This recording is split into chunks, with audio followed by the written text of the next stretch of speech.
ഈ അടുത്ത് വായിച്ചൊരു കഥയുണ്ട്. കഥയല്ല, ഒരു നടന്നൊരു സംഭവമാണ്. നമ്മുടെ ഈ കോവിഡിന്റെ സമയത്ത് 2020 ഏപ്രിലിൽ നടന്നൊരു സംഭവമാണ്. അമേരിക്കയിലാണ്. സുല്ലി എന്ന് പറഞ്ഞിട്ടുള്ള ഒരു ഒരു ഒരമ്മ. അവര് ഗർഭിണിയാണ്, പൂർണ്ണ ഗർഭിണിയാണ്. അവര് പിന്നെ സർജറിക്ക് വേണ്ടിയിട്ട് ആശുപത്രിയിലേക്ക് വരാൻ പറഞ്ഞു. സർജറിക്ക് വേണ്ടിയിട്ടല്ല, ഡെലിവറിക്ക് വേണ്ടിയിട്ട്. ഡെലിവറിയാണ്, അതിന് വേണ്ടിയിട്ട് വരാൻ പറഞ്ഞു. അങ്ങനെ അവര് ലേബർ റൂമിലേക്ക് ഇങ്ങനെ പോകാൻ ഒരുങ്ങി നിൽക്കുമ്പോഴാണ് അവര് ആലോചിക്കുന്നത്, അവരുടെ ഭർത്താവിനും കോവിഡാണ്, 6 വയസ്സുള്ള അവരുടെ മകനും കോവിഡാണ്. പിന്നെ വേറെ ആരും ഇല്ല വീട്ടിൽ. അപ്പൊ ഒരു കുഞ്ഞിനെ പ്രസവിച്ചു കഴിഞ്ഞാൽ ആ കുഞ്ഞിനെ ആര് നോക്കും? ആരുടെ കയ്യിൽ ഏൽപ്പിക്കും? ആകെയുള്ള 2 ആളുകൾക്കും കോവിഡാണ്. പിന്നെ ആരെ ഏൽപ്പിക്കും എന്ന് അവര് മനസ്സിലിങ്ങനെ ഓർക്കുകയാണ്. അത് ലേബർ റൂമിന്റെ മുമ്പിൽ നിന്നാണ്. അവരുടെ മനസ്സിൽ ഒരുപാട് ആളുകളുടെ മുഖം തെളിഞ്ഞു വന്നിട്ടുണ്ട്.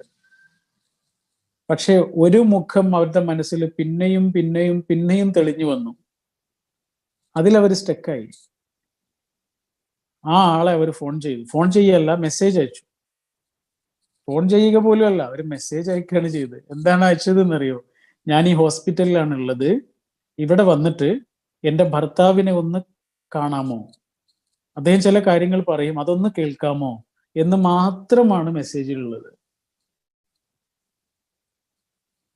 ഈ മെസ്സേജ് കിട്ടിയ പാടെ ആ കിട്ടിയ ആളുണ്ടല്ലോ, അയാൾ ആശുപത്രിയിലേക്ക് ഓടി വന്നു. 2 മീറ്റർ അകലെ നിന്ന് ആ ഭർത്താവിനോട് സംസാരിച്ചു. ഭർത്താവ് പറഞ്ഞു, നിങ്ങൾക്ക് ഞങ്ങളുടെ കുട്ടിയെ കൊണ്ടുപോകാമോ നിങ്ങളുടെ വീട്ടിലേക്ക്? കാരണം വേറൊരു നിവൃത്തിയില്ല, എനിക്കും മോനും കോവിഡാണ്, അതുകൊണ്ട് ഞങ്ങൾക്ക് ജനിക്കുന്ന കുഞ്ഞിനെ ഒന്ന് കൊണ്ടുപോകാമോ നിങ്ങളുടെ വീട്ടിലേക്ക്? കോവിഡ് മാറിയതിനു ശേഷം ഞങ്ങൾ വന്നിട്ട് കുട്ടിയെ കൊണ്ടുവന്നോളാം എന്നാണ് ഇവർ പറയുന്നത്. ഇത് കേട്ടപാടെ അവർ ചെയ്തത് എന്താണെന്നറിയോ? വേറൊന്നും ആലോചിച്ചില്ല. അവർ പറഞ്ഞു, ഞാനതിന് റെഡിയാണ് എന്നാ പറഞ്ഞു. അങ്ങനെ പ്രസവിച്ച ഉടനെ ആ കുഞ്ഞിനെ കോവിഡ് ബാധിതരായ കുടുംബത്തിലെ ആ കുഞ്ഞിനെ അവര് സ്വന്തം വീട്ടിലേക്ക് കൊണ്ടുപോയി, നോക്കി, സംരക്ഷിച്ചു. എല്ലാ ദിവസവും വീഡിയോ കോളിലൂടെ കുട്ടിയെ ഇങ്ങനെ അവർക്ക് കാണിച്ചു കൊടുക്കും. അവർക്ക് എല്ലാവർക്കും കോവിഡാണ്, അതുകൊണ്ട് വീഡിയോ കോളിലൂടെ ആ കുട്ടിയെ കാണിച്ചു കൊടുക്കും. അതാരായിരുന്നു എന്നറിയോ? 6 വയസ്സുള്ള അവരുടെ മകന്റെ ടീച്ചർമാരിൽ ഒരാളാണ്.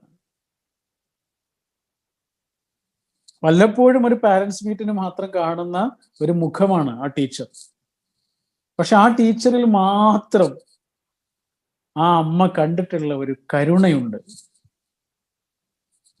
ഒരു വെൽക്കമിങ് നാച്ചർ ഉണ്ട്. അതാണ്, വെൽക്കം ചെയ്യുന്ന ഒരു മുഖമുണ്ട്, സ്നേഹം നിറഞ്ഞൊരു കണ്ണുണ്ട്. അതുകൊണ്ട് ആ ടീച്ചറെയാണ് ആ അമ്മ വിളിച്ചത്, കുടുംബത്തിലുള്ള ഒരാളെയല്ല വിളിച്ചത്. അവരിലൊന്നും കാണാത്ത എന്തോ ഒരു കരുണ ആ ടീച്ചറിൽ ആ അമ്മ കണ്ടെത്തുകയാണ് ചെയ്യുന്നത്. ലോസിയാന ലിറ എന്നാണ് ആ ടീച്ചറുടെ പേര്. ഈ അടുത്ത് വായിച്ച ഏറ്റവും ഭംഗിയുള്ള കവിതയുടെ പേരാണത്. ഒരു ജീവിതം കവിതയായിട്ട് മാറുകയാണ്. ഇതാണ് മീനിങ് ഫുൾ എക്സിസ്റ്റൻസ് എന്ന് പറയുന്നത്. ഈ അടുത്ത് വായിച്ചൊരു കഥയുണ്ട്. ഒരാള് ഈവനിങ് വാക്കിന് ഇറങ്ങുകയാണ് എല്ലാ ദിവസവും. അങ്ങനെ നടത്തമൊക്കെ കഴിഞ്ഞിട്ട് അയാള് തിരിച്ചു വീട്ടിലേക്ക് പോകുമ്പോൾ വീട്ടിലേക്ക് ആവശ്യമുള്ള വെജിറ്റബിൾസ് ഒക്കെ വാങ്ങിയിട്ടാണ് പോവുക, ഫ്രൂട്ട്സ് ഒക്കെ വാങ്ങിയിട്ടാണ് പോവുക. അപ്പൊ എല്ലാ ദിവസവും അദ്ദേഹം ഓറഞ്ച് വാങ്ങുന്ന ഒരു കടയുണ്ട്. ഒരു അമ്മൂമ്മയുടെ കടയാണ്, ചെറിയൊരു കടയാണ്, കുറച്ച് ഓറഞ്ച് മാത്രമേ ഉണ്ടാവുള്ളൂ. അപ്പൊ എല്ലാ ദിവസവും ഇദ്ദേഹം അവിടെ പോയിട്ട് കുറച്ച് ഓറഞ്ച് വാങ്ങും, എന്നിട്ട് അതിൽ നിന്ന് ഒന്നെടുത്ത് കഴിക്കും. എന്നിട്ട് കഴിച്ചിട്ട് പറയും, ഇത് മധുരമല്ലല്ലോ. അപ്പൊ ആ അമ്മൂമ്മ ഇങ്ങനെ തർക്കിക്കും, മധുരമുണ്ടല്ലോ. അപ്പോൾ ഇയാൾ പറയും, മധുരമല്ല, എന്നൊന്ന് കഴിച്ചു നോക്കൂ എന്ന് പറഞ്ഞിട്ട് ബാക്കിയുള്ള ഓറഞ്ച് അമ്മൂമ്മയ്ക്ക് കൊടുക്കും. ഇയാൾ ഒരല്ലിയൊക്കെയാണ് എടുത്ത് കഴിക്കുക. ഓറഞ്ചിൽ നിന്ന് ഒരു ഭാഗം എടുത്ത് കഴിച്ചിട്ട് ബാക്കി അമ്മൂമ്മയുടെ കയ്യിലേക്ക് കൊടുത്തിട്ട് പറയും, എന്നാ നിങ്ങൾ കഴിച്ചു നോക്കൂ, മധുരം ഉണ്ടോ എന്ന് നോക്കൂ എന്ന് പറയും. ആ അമ്മൂമ്മ അത് കഴിച്ചു തുടങ്ങുമ്പോഴേക്ക് ഇയാൾ അവിടുന്ന് പോവുകയും ചെയ്യും. എല്ലാ ദിവസവും ഇതിങ്ങനെ തുടരും. അപ്പൊ ഒരു ദിവസം അപ്പുറത്ത് കച്ചവടം നടത്തുന്ന ആൾ അമ്മൂമ്മയോട് ചോദിക്കുന്നുണ്ട്, എന്താണ് അയാൾ ഇങ്ങനെ ചെയ്യുന്നത്? എല്ലാ ദിവസവും ഓറഞ്ചിന് മധുരമില്ല എന്ന് പറയും, എന്നിട്ട് എല്ലാ ദിവസവും നിങ്ങളുടെ അടുത്ത് തന്നെ വാങ്ങുകയും ചെയ്യും. അപ്പൊ അമ്മൂമ്മ പറഞ്ഞു, അതെന്താണെന്നറിയോ, ഓറഞ്ചിന് മധുരമില്ലാഞ്ഞിട്ടൊന്നുമല്ല, എനിക്ക് ഓറഞ്ച് തരാൻ വേണ്ടിയിട്ടുള്ള അയാളുടെ സൂത്രപ്പണിയാണ്. നല്ല മനുഷ്യനാ, എനിക്കറിയാം. അയാള് എനിക്ക് ഓറഞ്ച് തരാൻ വേണ്ടിയിട്ട് ചെയ്യുന്നതാണ് എന്ന് ആ അമ്മൂമ്മ പറയാ.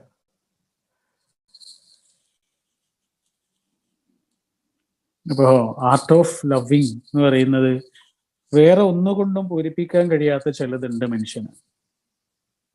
നമ്മുടെ കൂടെ ജീവിക്കുന്ന മനുഷ്യന് ആയിരുന്നാലും, നമ്മൾ കണ്ടുമുട്ടുന്ന മനുഷ്യരായിരുന്നാലും, അവർക്കൊക്കെ വേറെ ഒന്നുകൊണ്ടും അത് പൂരിപ്പിക്കാൻ കഴിയില്ല, ഫില്ല് ചെയ്യാൻ കഴിയില്ല. ലവിങ് കൊണ്ട് മാത്രമേ ഫില്ല് ചെയ്യാൻ കഴിയുള്ളൂ. ഞാൻ ഈ അടുത്ത് വായിച്ചൊരു എക്സ്പെരിമെന്റ് ഉണ്ട്, ഭയങ്കര രസമുള്ളൊരു എക്സ്പെരിമെന്റ് ആണ്. ആ എക്സ്പെരിമെന്റിന് അവരിട്ടിട്ടുള്ള പേര് സറഗേറ്റ് മദർ എക്സ്പെരിമെന്റ് എന്നാണ്. Surrogate mother experiment. അത് സംഭവം എന്താന്ന് വെച്ച് കഴിഞ്ഞാല്, കുഞ്ഞു കുരങ്ങുകളെ വെച്ചിട്ട് നടത്തിയിട്ടുള്ളൊരു എക്സ്പെരിമെന്റ് ആണ്. ചെറിയ കുട്ടിക്കുരങ്ങുകളെ. ഒരു അമ്മക്കുരങ്ങ് പ്രസവിച്ച ഉടനെ അവരുടെ കുട്ടികളെ അമ്മയിൽ നിന്ന് അകറ്റുകയാണ്, മാറ്റുകയാണ്. എന്നിട്ട് ആ കുഞ്ഞുങ്ങൾക്ക് 2 തരത്തിലുള്ള അമ്മമാരെ കൊടുക്കുക. ഡോളാണ്, കൃത്രിമമായ അമ്മയാണ്. ഒരമ്മയിൽ നിന്ന് എപ്പോ ചെന്നാലും പാലാണ് കിട്ടുക, എപ്പോ ചെന്നാലും പാല് കിട്ടും. പക്ഷെ ഒരമ്മയിൽ നിന്ന് പാല് കിട്ടൂല. പക്ഷെ ആ അമ്മയെ ഇങ്ങനെ കെട്ടിപ്പിടിച്ചിരിക്കാനും തൊടാനും ഒക്കെ ഭയങ്കര സുഖമാണ്. പഞ്ഞിക്കെട്ട് പോലെയുള്ളൊരമ്മയാണ്. പാല് കിട്ടൂല. അപ്പൊ ഈ കുട്ടിക്കുരങ്ങുകൾ ഉണ്ടല്ലോ, ഇവര് ഏത് അമ്മയുടെ അടുത്താണ് കൂടുതൽ സമയം ചെലവഴിക്കുന്നത് എന്നറിയാൻ വേണ്ടിയിട്ടാണ്. എക്സ്പെരിമെന്റ് അവസാനം പറയുന്നത് എങ്ങനെയാണ്, പാല് കിട്ടുന്ന അമ്മയുടെ അടുത്തേക്ക് ഇവർ പോകുന്നത് വിശക്കുമ്പോൾ മാത്രമാണ്. അല്ലാത്ത സമയം മുഴുവനും അവര് ചെലവിടുന്നത്, സമയം ചെലവഴിക്കുന്നത് കെട്ടിപ്പിടിച്ചും ഇങ്ങനെ തൊട്ടും ഇരിക്കാൻ പറ്റുന്ന അമ്മയുടെ കൂടെയാണ് എന്നാണ്. ഈ കുട്ടികളെ ചില സമയത്ത് ഇവർ പേടിപ്പിക്കും. ഈ എക്സ്പെരിമെന്റ് നടത്തുന്ന ആളുകൾ വല്ല ശബ്ദമൊക്കെ ഉണ്ടാക്കിയിട്ട് പേടിപ്പിച്ചാല് ഈ കുട്ടികൾ ഓടിപ്പോകുന്നത് പാല് കിട്ടുന്ന അമ്മയുടെ അടുത്തേക്കല്ല, മറ്റേ അമ്മയുടെ അടുത്തേക്കാണ്. ഇത് ജീവനുള്ള എല്ലാ മനുഷ്യന്റെ അവസ്ഥയാണ്, കുരങ്ങുകളുടെ മാത്രമൊന്നും അവസ്ഥയല്ല. ഉള്ളിൽ ജീവൻ ഉള്ള ഏതൊരു മനുഷ്യന്റെയും അവസ്ഥയാണ്. നമുക്ക് ജീവിതം മുന്നോട്ട് പോകണം എന്നുണ്ടെങ്കിൽ കുറെ മനുഷ്യന്റെ തൊടലും തലോടലും അതൊന്നും ഇല്ലാതെ മുന്നോട്ട് പോകില്ല. എൻ്റെ ഒരു വളരെ പേഴ്സണലായ ഒരു സംഭവം പറഞ്ഞുതരാം. എൻ്റെ ഒരു വളരെ അടുത്ത സുഹൃത്ത് പറഞ്ഞിട്ടുള്ള ഒരു അനുഭവമാണ്. അവളുടെ വീട് കോഴിക്കോടാണ്. അവള് PG ചെയ്തത് കണ്ണൂരിലായിരുന്നു.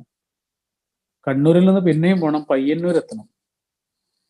അങ്ങനെ ഇവൾക്ക് 3 വയസ്സുള്ള ഒരു കുട്ടി ഉണ്ടായത് കൊണ്ട് ഹോസ്റ്റലിൽ നിൽക്കുക എന്നുള്ളത് ഇവൾക്ക് ആലോചിക്കാൻ പോലും കഴിയില്ല. അവളുടെ കുട്ടിയെ വിട്ടിട്ട് പോകാൻ കഴിയില്ല. അങ്ങനെ ഇവള് രാവിലെ 5 മണിക്ക് വീട്ടിൽ നിന്ന് ഇറങ്ങിയിട്ട് രാത്രി 8 മണിക്കാണ് തിരിച്ചു വരിക. അത്രയും യാത്രയുണ്ട്. ക്ലാസ് കഴിഞ്ഞാൽ പിന്നെ ഫുള്ളും യാത്രയാണ്. ഒരു ദിവസം മുഴുവനും യാത്രയും ക്ലാസ്സും, വേറെ ഒന്നിനും സമയമില്ല. ആ സമയത്താണ് ഇവള് 2ാമത്തെ ഗർഭിണി ആകുന്നതും. അതോടുകൂടി ഇവൾക്ക് ആ യാത്ര അസഹ്യമായ അവസ്ഥയായി. അത്രയും ക്ഷീണവും പ്രയാസവും. സൈക്കോളജിയാണ് അവർ പഠിച്ചുകൊണ്ടിരുന്നത്. അപ്പൊ ഒരു ദിവസം ക്ലാസ്സിൽ ടീച്ചർ ഇവർക്ക് ടൈം മാനേജ്മെന്റിനെ കുറിച്ച് ക്ലാസ് എടുക്കണം. ഒരു ദിവസത്തിലെ സമയം എങ്ങനെയൊക്കെയാണ് സിസ്റ്റമാറ്റിക് ആയിട്ട് യൂസ് ചെയ്യേണ്ടതെന്നൊക്കെ പറഞ്ഞു കൊടുക്കുകയാണ്. ഇത് കേട്ടിട്ട് ഒന്നിനും സമയമില്ലാത്ത ഇവള്, സ്വന്തം കുട്ടിയെ പോലും ശരിക്കും നോക്കാനും പറ്റാത്ത ഇവളിങ്ങനെ അത് ആലോചിച്ചിട്ട് കരഞ്ഞുപോയി. ക്ലാസ്സിൽ ഇരുന്നിട്ട് കരഞ്ഞുപോയി. അപ്പൊ ഇവളുടെ തൊട്ടടുത്തിരിക്കുന്ന ആള് മാത്രമേ ഈ കരച്ചില് കാണുന്നുള്ളൂ. ശരിക്ക് ഇവളിങ്ങനെ കണ്ണ് ചിമ്മി ഇങ്ങനെ തല താഴ്ത്തിയിട്ട് ഇങ്ങനെ വിതുമ്പി കരഞ്ഞിരിക്കുമ്പോ ഇവള് പറയാണ്, ഒരാള് വന്നിട്ട് ഇവളെ ഇങ്ങനെ കെട്ടിപ്പിടിച്ചിട്ട് ഇങ്ങനെ സ്വന്തം ചൂടിലേക്ക് ഇങ്ങനെ അണച്ചു പിടിച്ചു. എന്നിട്ട് ഇങ്ങനെ മെല്ലെ പുറത്ത് ഇങ്ങനെ ഇങ്ങനെ തടവുന്നുണ്ട്. ഇവളിങ്ങനെ കണ്ണ് തുറന്ന് നോക്കുമ്പോൾ അത് ആരായിരുന്നു എന്നറിയാം? ക്ലാസ് എടുത്തുകൊണ്ടിരുന്ന ടീച്ചറാണ്. അവള് പറയാണ് ആ സമയത്ത് അനുഭവിച്ചിട്ടുള്ള ഒരു ധൈര്യത്തെക്കുറിച്ച്.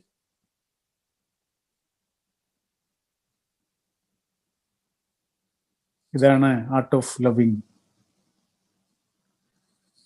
മനുഷ്യനെ ഇങ്ങനെ മനുഷ്യനോട് കുറച്ചുകൂടെ എംപത്തറ്റിക് ആകുക എന്ന് പറയൂലേ, അതാണത്. മനുഷ്യനെ കുറച്ചുകൂടെ ഇങ്ങനെ അണ്ടർസ്റ്റാൻഡ് ചെയ്യലാണ്, അല്ലേ? എന്താണെന്ന് അറിയില്ല, ഇപ്രാവശ്യം വല്ലാത്തൊരു വേദനയും തളർച്ചയും ഒക്കെ ഉണ്ട് എന്ന് അവള് പറയുമ്പോ അവൾക്ക് വേണ്ടത് പെയിൻ കില്ലർ അല്ല എന്നൊരു തിരിച്ചറിവാണ് ആർട്ട് ഓഫ് ലവിങ്. ഞാൻ പറഞ്ഞത് നിങ്ങൾക്ക് മനസ്സിലായിട്ടുണ്ടാവുമല്ലോ.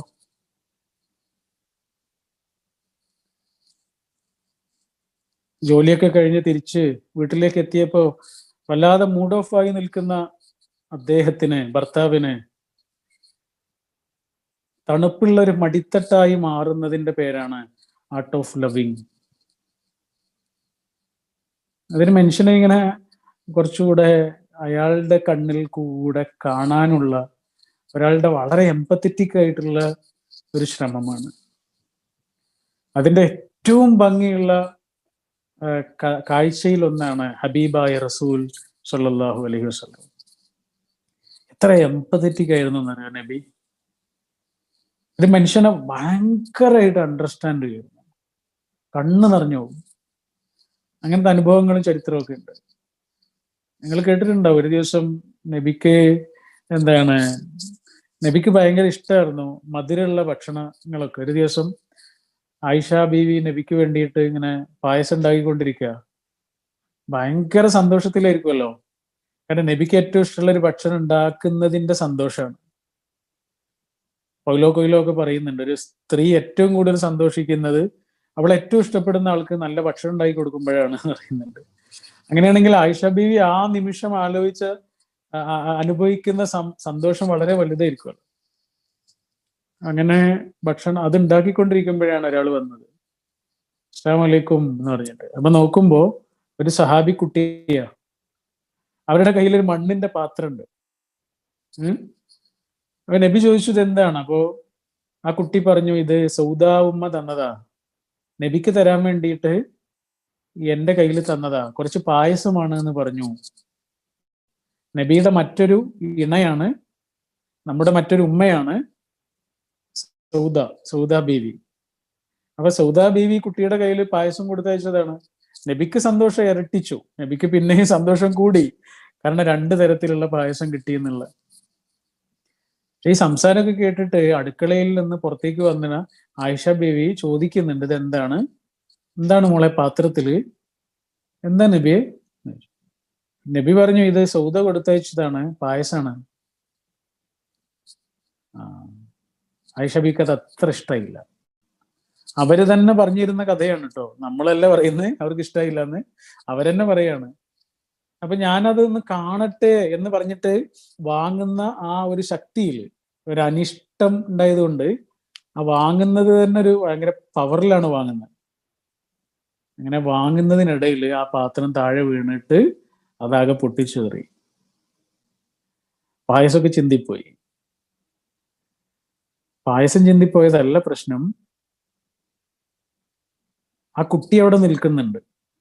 ആ കുട്ടിയുടെ മുന്നില് നബി എത്ര വിഷമിച്ചിട്ടുണ്ടാവും എന്ന് ആലോചിച്ച് നോക്കൂ. അങ്ങനത്തെ ഒരു രംഗാണല്ലോ അത്. പക്ഷെ നബി എന്താ ചെയ്തതെന്നറിയോ? നബി ഇങ്ങനെ അടുക്കളയിലേക്ക് പോയിട്ട് വേറൊരു പാത്രം എടുത്തു കൊണ്ടുവന്നിട്ട് ആ പാത്രത്തിലേക്ക് ഈ പായസം ഇങ്ങനെ കോരി ഒഴിക്കുന്നതിനിടയിൽ ഈ കുട്ടിയോട് പറഞ്ഞു, ഒന്നും വിചാരിക്കരുത് കേട്ടോ, ഉമ്മാക്കൊരു അബദ്ധം പറ്റിയതാണ്.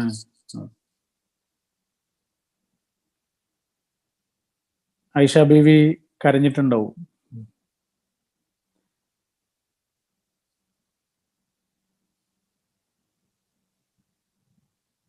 സ്നേഹത്തിന്റെ മുന്നിൽ മാത്രം മനുഷ്യന്റെ കണ്ണൊക്കെ നിറയുന്നൊരു അവസ്ഥയുണ്ടല്ലോ, അതവിടെ സംഭവിച്ചിട്ടുണ്ടാവും.